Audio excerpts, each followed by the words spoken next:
মাংসটা ধুয়ে দিতে হবে।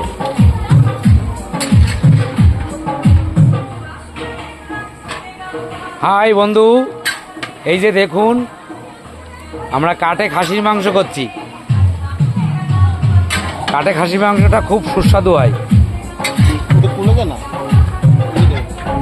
এই কাটে খাসির মাংস ভালো হয়। না না ফেলবে কেন, ধুয়ে দাও। এই 200 টাকার দাম আছে 2 পিস পাকামো। হাই বন্ধু, তোমরা সবাই দেখো, আজ আমি চাঁদপাড়াতে খাসির মাংস রান্না করছি। 85 কেজি মাংস দুবারে করছি। এখানে 43 কেজি মাংস আছে। এই যে আমাদের এই দিদি আমাদের সহযোগিতা করছে। আর এক চাপার মাংস আছে, এটা আমরা এরপরেই করে দেবো। আর জয়বাবু এখানে ডালটা করছে অবশ্য, তাহলে আবার আমাকে চেক করাবে।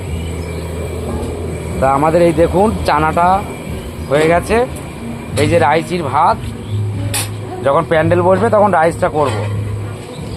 এই যে রেবতী দিদি পেঁয়াজ কুচাচ্ছে। যাই হোক, তোমরা সবাই দেখো, লাইক করো, কমেন্ট করো, শেয়ার করো।